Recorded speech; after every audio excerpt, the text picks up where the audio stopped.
Thank you very much. At the outset, I would like to thank the organizers and the sponsors of this talk for having considered me able enough to deliver the content.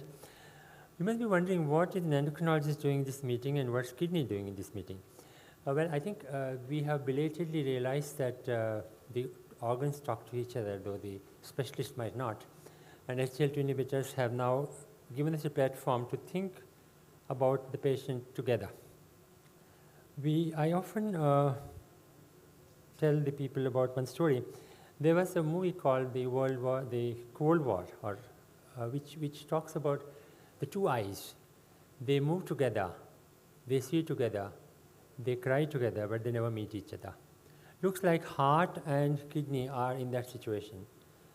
In very early days, there were 5 types of cardiorenal syndromes which were described. We all knew about acute issues, when acute heart failure leads to kidney dysfunction and the vice versa. Chronic conditions we're realizing very lately, and also we are not yet clear about how systemic diseases which affect both these structures can cause harm to each other. But it's well known that if you correct one, you can correct the other, and the potential of that has been exploited very nicely in SGLT inhibition. This is the brief outline of my talk. We would start, of course, with what is CKD. We know that CKD is defined as a persistent disorder which lasts for more than 3 months, and typically in clinical parlance it is described as a GFR less than 60 or albuminuria.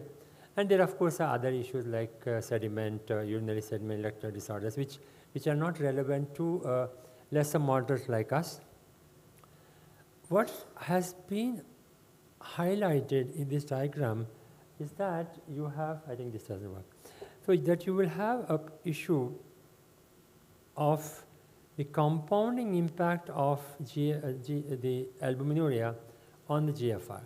If the GFR is less than more than 90, for all practical consideration, this is normal. But the moment the patient becomes albuminuric, which is moderate albuminuria, this shifts the risk status of that person, and the moment this is severely albuminuric, this becomes high risk.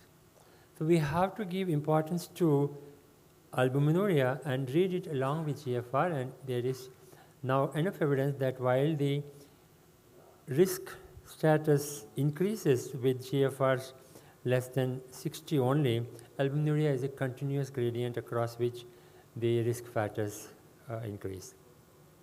If you look at the importance of risk factors in predicting death in type 2 diabetes mellitus, you realize that albuminuria is rated higher than eGFR. We are all actually doing eGFR to bring in a drug, rule out a drug, modify the dose of a drug in diabetes, but seldom have we looked at albuminuria because most patients were receiving RAS blockade, and we thought that that's enough. But for any degree, as I said, of the GFR, the cardiovascular mortality, renal failure, heart failure, and hospitalization are exponentially increased with GFR, all right, but also with albuminuria. So for any degree of GFR estimate, you have an increased risk if there is albuminuria. And this is, of course, a standard diagnostic algorithm wherein the ADA, KDIGO say that you should screen for albuminuria and creatinine at least yearly in patients unless otherwise indicated at diagnosis for type 2 and starting 5 years after the onset of the disease. We start with the patient and see how these patients are not getting the kind and type of treatment they actually deserve. This is a patient who is diabetic for 1 year, hypertensive and dyslipidemic. His BMI is 30, clearly high, obese. His blood pressure is not that well controlled. His hemoglobin is of course suboptimal. His HbA1c is 7.9. His LDL is 1 or 2, and for this audience, I don't have to say that this is a patient who is at risk, and his LDL is actually very high. He is getting atorvastatin tolerated doses. I don't know what that means, but at least in our clinic, he would get 40 milligrams of atorvastatin. And he has got proteinuria, which is documented twice, and his creatinine is 1.5. That means to say that this patient is having the glomerular filtration rate estimated 3A and albuminuria A2. So this person is already at a fairly high risk for the development of issues, not just for the kidney but also for the heart. This patient is at very high risk. So the trajectories of these patients are that they might unfortunately deteriorate very fast, or non-albuminic varieties are the slowest progressors, but we are interested in this. Can we reverse albuminuria and put the patient back into something which is less sinister? And of course, there are people who have got a very indolent kind of course, and you can't predict it. But the main issue is albuminuria being such a risk factor. 30% reduction in albumin excretion associated with about 27% issues of cardiovascular disease amelioration. Now, patients with decreased GFR are at risk for further decline in GFR, and diabetes is one of the conditions where there is a greater risk for decline in GFR, and this is associated with major macro and renal outcomes. My professor used to tell and reassure patients who are having CKD, when they asked them, will I go for dialysis? And he would say, no, you won't. And we used to wonder why. He said, this patient will die of heart failure or cardiovascular disease. And rapid decline in GFR is associated with heart failure, which is the meeting's theme for today. And if you decrease the GFR decline, then you might lead to not only improved cardiovascular, but also kidney outcomes. We were initially, for a very long period of time, having only drugs for blood pressure control, and then came RAS blockade, then came the SGLT2 inhibitors, then came the non-steroidal mineralocorticoid receptor antagonists. All of them seems to actually increase display of this curve so that the patient can survive longer. And now we have another kid in the around the corner in injection semaglutide, which after the FLOW trial now at least says that you might have a fourth pillar for protecting the kidneys. So what should we do to prevent this? The EMPA-REG trial, which was not specifically for the renal outcomes, it was a trial where the drug was given in patients with prior atherosclerotic cardiovascular disease. See the cardiovascular outcomes, it was found that there was definite signal towards improvement of the kidney function, and it also prevented rapid decline in GFR across the GFR strata and across the various albuminuria categories. This, of course, was also important that it causes regression from prior micro to normal albuminuria and prior macro to normo or microalbuminuria. For those people who are interested in semantics, previously we were using these terms. Now macroalbuminuria is significantly increased albumin more than 300 milligram per gram of creatinine, micro is 30 to 300, and normo is below 30. In the trials that have been done in the CV outcome arena, you find that the renal components, irrespective of what happens to the cardiac components, are having a consistent beneficial impact. So is the case for heart failure. There is no drug which has trial after trial shown that there is a benefit for the heart failure outcome. The SGLT inhibitors are not yet there. And EMPA kidney trial is the largest trial which has included a variety of patients. It differs in two areas. The earlier trials either included patients with albuminuria or up to GFR 25. This trial includes patients up to GFR 20, and at the lower GFRs, patients need not have albuminuria. 2, there were some patients who were intolerant to RAS blockade, and they were also included in this particular trial. And if you compare, and of course this had some sharing points with the DAPA-CKD, wherein the non-diabetic subjects were also included. If you look at the albuminuria, it is of course the least in this particular study because as mentioned, many people did not have albuminuria, and the non-diabetic kidney disease also were having a wide spectrum across.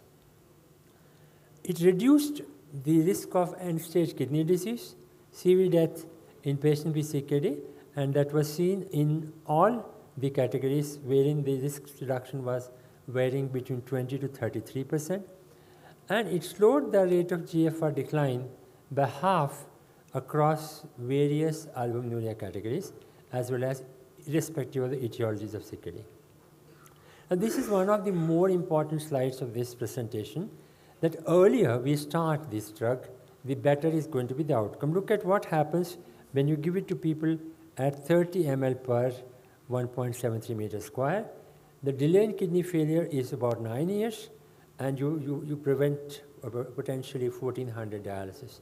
But if it started at higher GFRs, you actually delay it by 25 years plus, and you save about 4,000 plus dialysis. So while we are now used to start these medications to patients who are requiring this because they have albuminuria or CKD of decreased GFR or heart failure, I think there is a role for these drugs much earlier in the disease spectrum, even when these things have not come, for which these drugs are specifically indicated.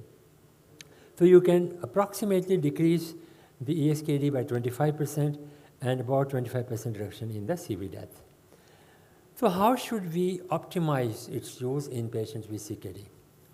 We know that there is a decline in GFR, but so does it happen with ACE inhibitor or even with the RAS blocker of any category. But this is not associated with any long-term impact, and this is reversible. And there is a guideline which states that unless this drop is more than 30%, as is the case for RAS blockade, we should not discontinue these drugs because long-term impact is much better. It does improve fluid overload by addressing not the intravascular volume, but in depleting the interstitial volume. And there are some people who have categorized, people actually wonder whether this categorization is proper or not. That depending on the frailty of an individual, depending on what are the chances of hospitalization, these benefits are seen across all the groups of frailty.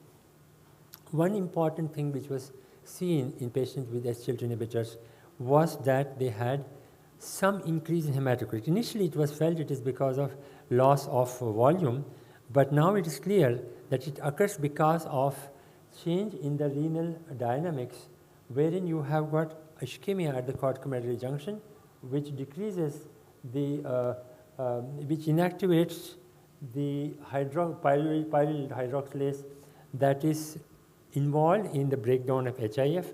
When HIF increases, it increases erythropoietin, and you have actions on the marrow by erythropoietin dependent and independent mechanisms increasing the hemoglobin. What this means is that if somebody is a smoker, somebody is erythrocytosis of any other kind, we should be careful because these people may have a problem because of that. UTIs are often confused with genitourinary mycosis. There is increased incidence of mycosis, but urinary tract infections are across the board similar in patients with SGLT inhibitor minus and also in placebo. So if you have a patient who is having asymptomatic bacteriuria or has got history of genitourinary infection, this is not a contraindication. But should the patient develop an infection, you should recognize this early, treat it early, and after treating this, since the benefits to the heart and to the kidney are far in excess of the fear of genitourinary infections, you should carefully reconsider starting this therapy. All patients and diabetic patients can become sick, and they should be told that they should discontinue or potentially hold drugs not like just SGLT inhibitors, but also metformin diuretics, RAS blockade, aminoglycosides, and non-steroidal anti-inflammatory drugs.